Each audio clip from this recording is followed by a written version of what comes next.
Hello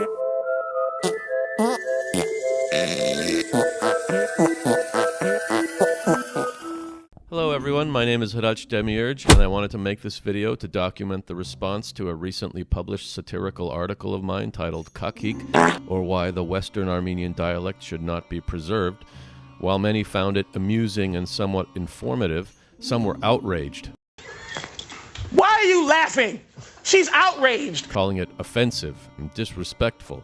Others called it idiotic crap, bullshit, pure bullshit, retarded on a whole new level, and my personal favorite, f*** that. Of course, I knew this would happen because despite the fact that everyone, as the kids say, glaze satirists like Jonathan Swift or our own Hagop Baronyan, all of this glazing is posthumous. If Hagop Baronyan were alive today, we as a people would kill him a third time.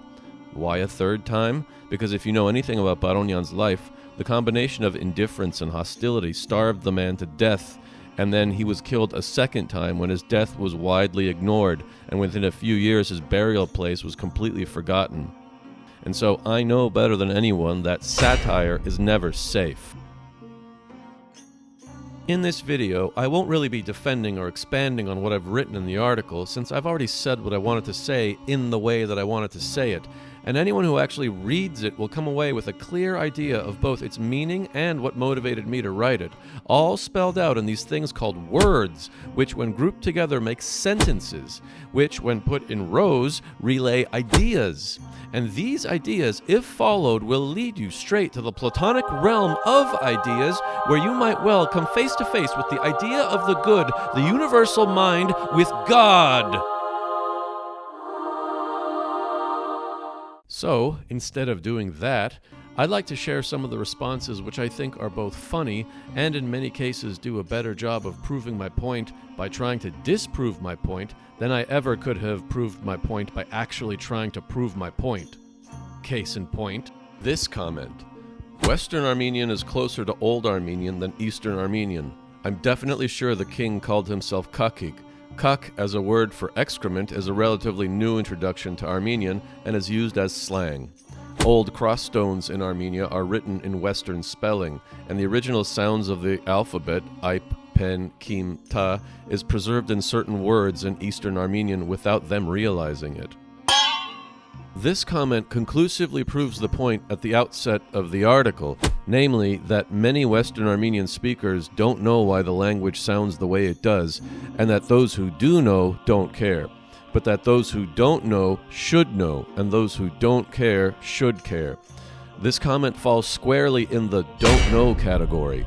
The idea, for example, that Kak is a relatively new introduction to Armenian is good old-fashioned Old Armenian kakor, from the Indo-European root kaka, shared by Latin kakare, Greek kake, Irish kakayim, with the form kak already neatly coiled and present in Middle Armenian. Another self-defeating point in this comment is its conflation of pronunciation and spelling. When I say the Western Armenian dialect should not be preserved, I explicitly state that I mean Western Armenian phonetics, not orthography. I actually defend and advocate for the classical orthography over the so-called reformed orthography used only in today's post-Soviet Armenia, which came about as a result of the Bolshevik likhbez policy and hence used by neither Western Armenians nor by Eastern Armenians of Iran. In fact, one commenter who otherwise reveled in the article's criticisms of Western Armenian considered my pointing out that present-day Armenia's orthography is Bolshevik in origin and itself needs to be re-reformed to the classical orthography, viewed this as having marred an otherwise excellent article, stating simply that the Bolshevik orthography was amazing. We go right for the top shelf with our words now. We don't think about how we talk. We just say the right to the f***ing just, dude, it was amazing. It was amazing. Really? You were amazed? You were amazed? Of course, it's all fun when someone else's shortcomings are the butt of the joke, but bashing and unfunny when the thing they have an irrational emotional attachment to comes in for due scrutiny. But to return to the comment in question, there is no question about Armenian pronunciations. Eastern Armenian inherits the three-way distinction in consonant sounds directly from Classical Armenian. In fact, someone sent me a clip from a very recent podcast featuring Western Armenian repatriates in Armenia that touches upon many of the same points I covered in the article and comes to many of the same conclusions. It even begins with a similar Kakig gag, not as amazing, Dude, it was amazing, as mine, but still making the same point. Արդյոք ձեր մտքից, չգիտեմ, զավակներ ունեք, երեխաներ ունեք թե չէ, տղա, մասնավորապես, ձեր մտքի ծայրից արդյոք կանցներ ձեր երեխային Գագիկ անունը տալիք։ Իսկ ինչու՞։ Դժվար ընդրություն։ Կանցես մարալ ինչու՞ չի։ Դրա համար դղա չեմ ունեցել։ Why are you laughing?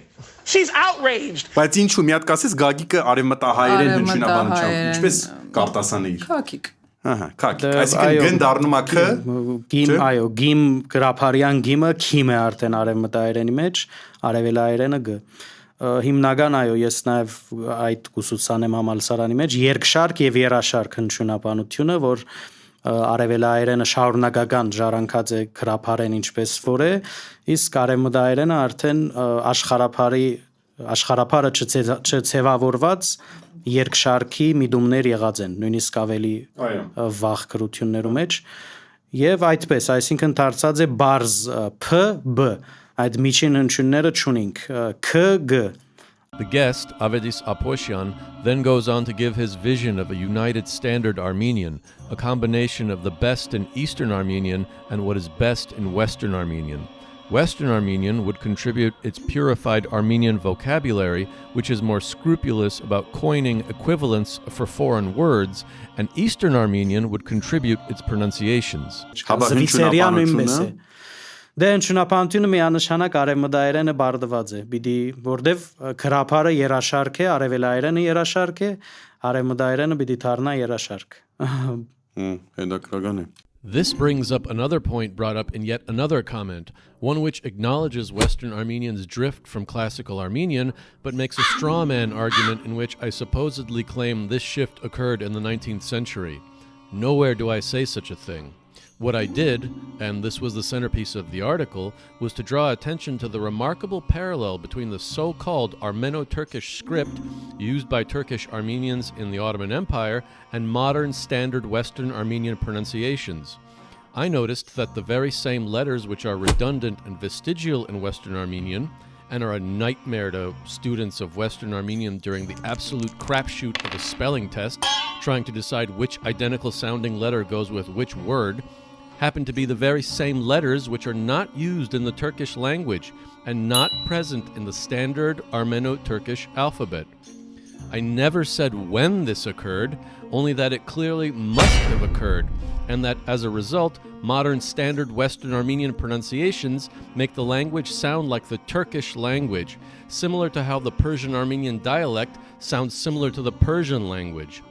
You should be proud. You should be proud, son. We are Persian, son. You should be proud. The commenter notes correctly, as Mr. Aposyan did, that already in Middle or Cilician Armenian, a shift in consonants begins to be seen. I also briefly note this in the article. However, none of this answers why this occurred when it did. In reality, this not only doesn't contradict anything I wrote in Kakig, it helps make my point, since there was an enormous influx of foreign languages into the Armenian of the Armenians in Cilicia, and it just so happens that this is when the many changes it underwent begin, including the shift in consonants. As the commenter suggests, sometimes consonants shift naturally, it's true.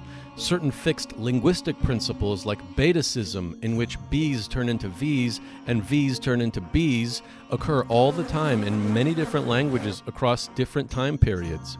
However, this ignores the fact that Eastern Armenian did not undergo the same shift as Western Armenian.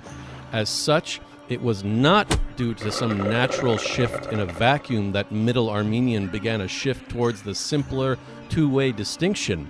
Rather, it is the result of that influx of languages which not only included Persian and Arabic, but also, as you guessed it, Turkish.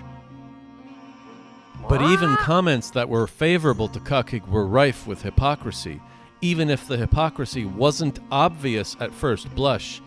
Take this comment, which for me takes the cake. Quote, very interesting article. I didn't know about all this.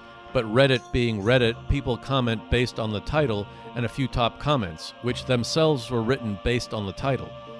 While this is undeniably true, and the irony is rich for a website called Reddit being populated by people commenting on things they haven't read, the commenter himself isn't innocent.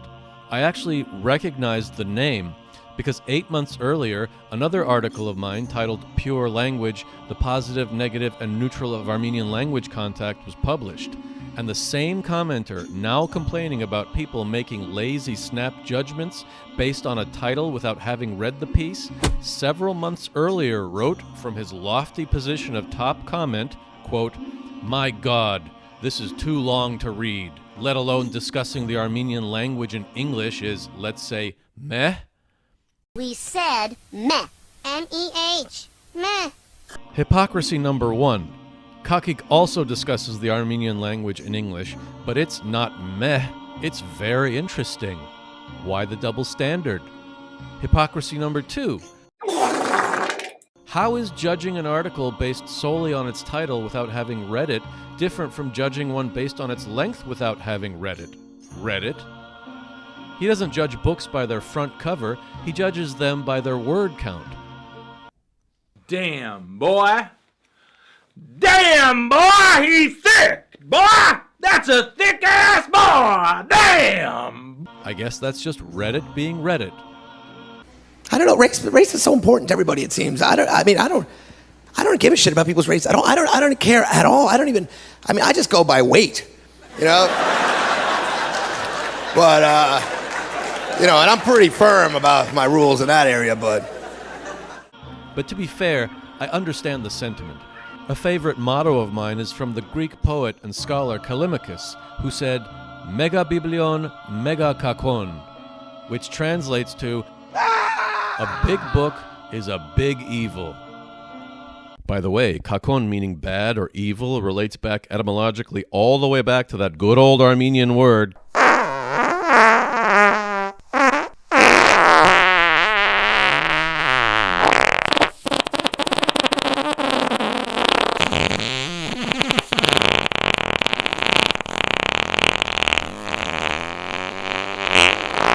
There was one comment which, though mostly critical, was the best of all the feedback the article received. It was thoughtful, well-written, detailed, profound, without any ad hominem attacks, straw men arguments, or hypocrisy. Why then haven't I displayed it like the others? Why instead have you been watching a Japanese game show with Japanese women with raw pork chops strapped to their foreheads playing a game of chicken with an angry monitor lizard? Because this comment, out of all the comments, it was the only one that was deleted. The only comment that could possibly have given me serious pause and deserved to be aired out and seriously discussed further was the only one deleted before I could save it. The only trace I could find of it was a snippet of a snapshot of the Spanish language version of Reddit temporarily preserved in a Google search result. And since then, even this has completely disappeared. What I would have said in response just so happens to be included in the previously mentioned article on Pure Language, which, though overly long and weighty for an article, I just go by weight, you know. It put forward what I think is a novel view of so-called purity in language. Sure, it may be 8,000 words long and take nearly half an hour to read, but many people spend that much time reading in one go on the toilet as they're taking a...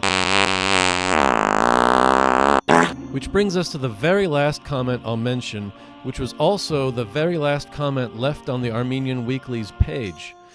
This snarky comment asks if Kakig is satire at all, or some purist theory that could have lived momentarily and unseriously in 1885.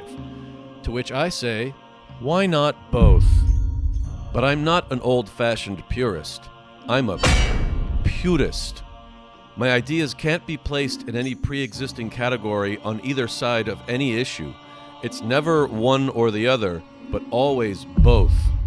For example, those who know my published works, my translation of Daniel Varujan's Pagan Songs, and the revolutionary translation course that translated Hagop Baronyan were perhaps surprised by my stance on Western Armenian in Kakig, thinking I had gone over to the east, to the dark side. You were the chosen one! It was said that you would destroy the Sith, not join them! But I'm neither on the dark side nor the light. I exist in the twilight. I'm neither on the side of the east nor the west. I'm neither a comedian nor a philosopher. Between the sublime and the vulgar, I'm trapped between an eternal there was and an endless there wasn't. I am firmly in the ambiguous middle between all nations, ideas, and things. In one word, I'm Armenian.